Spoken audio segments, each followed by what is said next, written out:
Good day, Prof Skills 2 students. This is lesson 26, and we're going to be talking about persuading and negotiating. So first off, persuading, please do the self-assessment exercise on page 338 of your textbook. And then when you're done with that, please watch the video and read the article at the following URL that can be found on Cole Campus.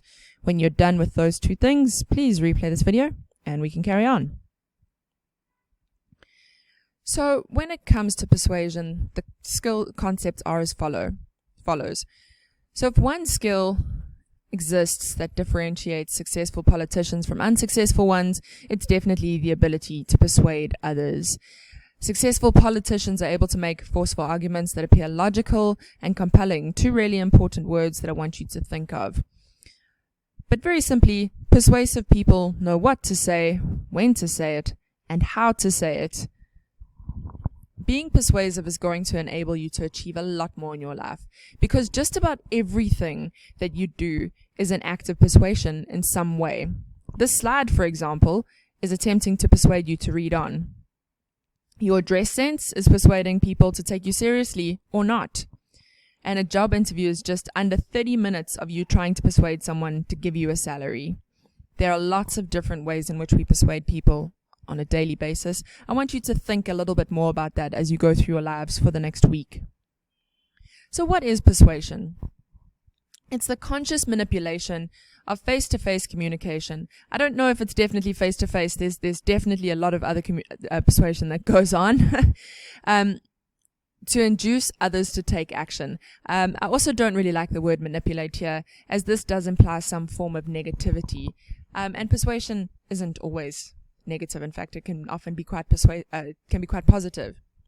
So persuasion is a softer version of authority or power, although the three of them do imply that you're using some form of influence to get people to do what you want them to do. However, people who are persuaded feel that they're acting out of their own choices within the goals and guidelines that are set for them, whereas with power and authority, this might not always be the case.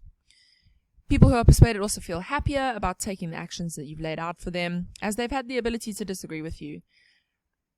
Authority and control can rather be replaced with openness, trust, and democracy.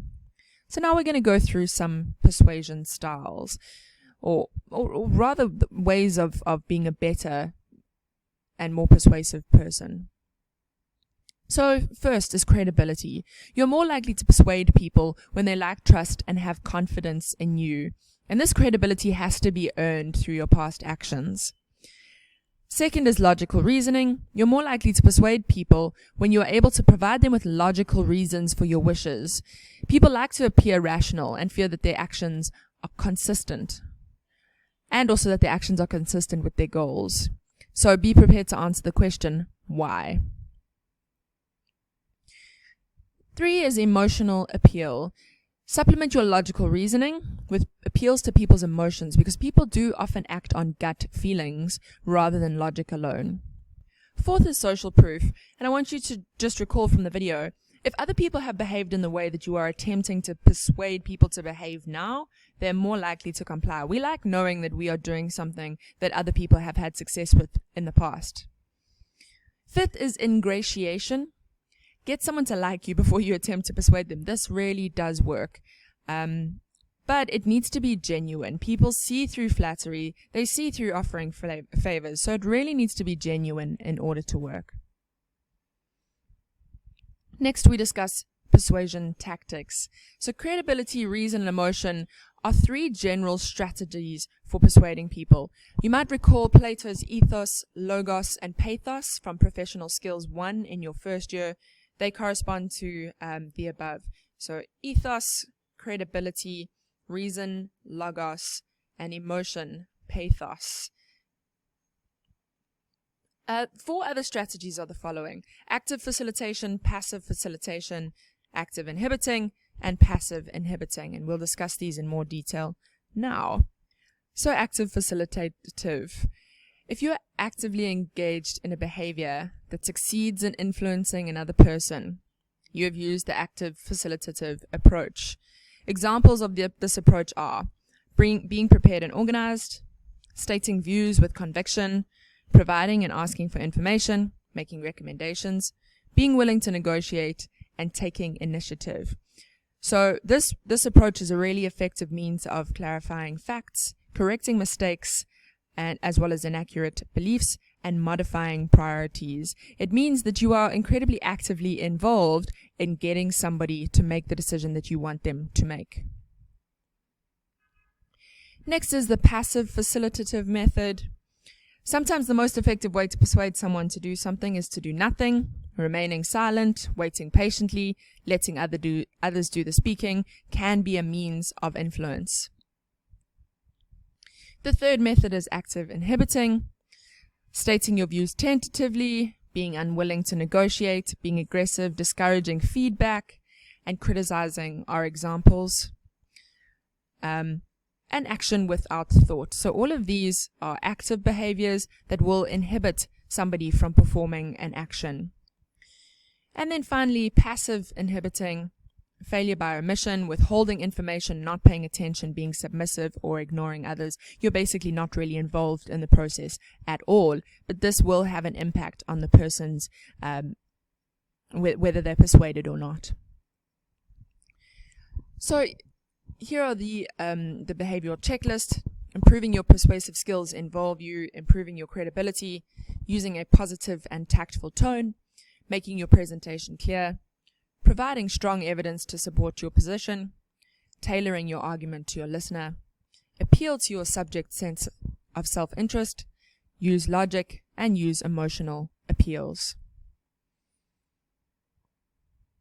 And the concept quiz, please complete the concept quiz on page 346 of your text, and complete the application questions, reinforcement exercises, and action plan on page 351 to 352. And now we go on to negotiating.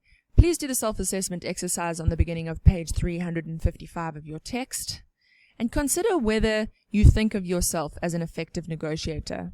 Please pause the video here and come back when you are finished. So the skill concepts involved in negotiation. Negotiation is a process in which two or more parties exchange goods or services and attempt to agree upon an exchange rate for them.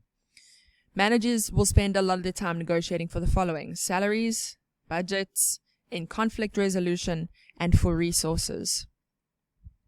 So here we're going to discuss bargaining strategies. The two general approaches to negotiating are distributive bargaining and integrative bargaining. Distributive bargaining can cause conflict because each party stands to gain as much as they stand to lose. There's only a certain amount of resources, and what you gain, the other person loses. However, with integrative bargaining, both sides enter the negotiating with the willingness to compromise so that they can achieve a consensus. Here are some guidelines for effective negotiating. Consider the other party's situation. Have a concrete strategy. Begin with a positive overture. Remember how much liking will influence a person's decision. Address problems, not personalities. Maintain a rational, goal-orientated frame of mind. Pay little attention to initial offers. Emphasize win-win solutions. And insist on using objective criteria. Please go through the concept quiz on page 358 of your text and complete the application questions, reinforcement exercises, and action plan on page 369 to 370. Again, this action plan, really important. Go through it a couple of times so that you know exactly what is going on there and how you would complete an action plan.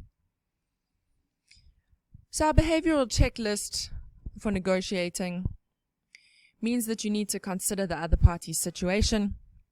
You need to apply a concrete strategy, begin with a positive overture, address problems, not personalities, maintain a rational, goal-orientated frame of mind, don't take initial offers seriously, emphasize a win-win solution, and insisting on using objective criteria. In the next class, we're going to be talking about your experiential learning, incredibly important.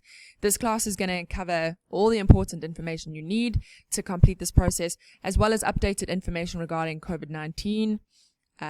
So please make sure you go through all of these slides in detail, and that you watch this next video. Thanks for coming today, everyone. Speak to you soon.